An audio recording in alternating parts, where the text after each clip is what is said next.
नए साल के पहले दिन से लागू हो सकता है 8वां वेतन आयोग। कब खातों में आएगा पैसा, जानिए एक एक डिटेल। साल 2025 खत्म होने वाला है और नए साल यानी 2026 का आगाज होने जा रहा है। नए साल का इंतजार केंद्रीय कर्मचारियों और पेंशनर्स को बेसब्री से है, क्योंकि ऐसा माना जा रहा है कि 1 जनवरी 2026 से 8वां वेतन आयोग लागू होने वाला है। इसके बाद कर्मचारियों को जबरदस्त सैलरी हाइक मिलेगी। इसे लेकर तमाम एक्सपर्ट्स अपने अनुमान जाहिर कर रहे हैं। वहीं बढ़ा हुआ पैसा कर्मचारियों के बैंक अकाउंट तक कब पहुंचेगा, इसके बारे में संकेत पहले लागू हुए वेतन आयोगों को देखकर लगाया जा सकता है। क्या 8वां वेतन लागू होते ही मिलेगा बढ़ा हुआ पैसा? अब सवाल उठता है कि बढ़ा हुआ वेतन और बकाया राशि क्या इसके लागू होने के तुरंत बाद खाते में पहुंच जाएगी?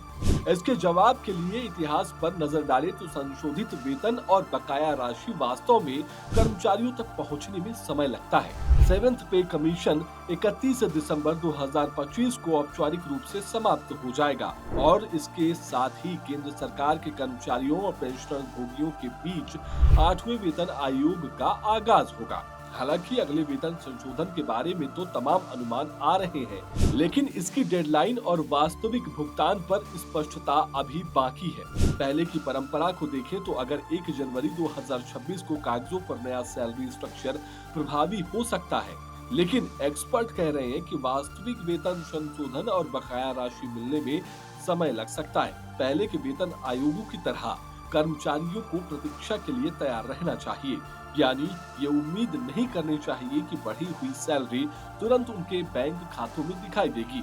दूसरी तरफ इस साल अक्टूबर महीने में एक महत्वपूर्ण कदम उठाते हुए प्रधानमंत्री नरेंद्र मोदी के नेतृत्व वाले केंद्रीय मंत्रिमंडल ने 8th पे कमीशन के लिए टर्म्स और रेफरेंस को मंजूरी दी थी। इस आयोग को नवंबर 2025 से लगभग 18 महीने का समय दिया गया है, ताकि वह वेतन, भत्ते और पेंशन पर वो अपनी सिफारिशें प्रस्तुत कर सके। सैलरी में कितना होगा इजाफा? अब बात करते हैं 8वां वेतन आयोग लागू होने के बाद कर्मचारियों की सैलरी में कितनी बढ़ोतरी देखने को मिल सकती है। हालांकि अभी तक इसका कोई आधिकारिक आंकड़ा नहीं है, लेकिन इसे लेकर कई शुरुआती अनुमान जारी किए जा चुके हैं।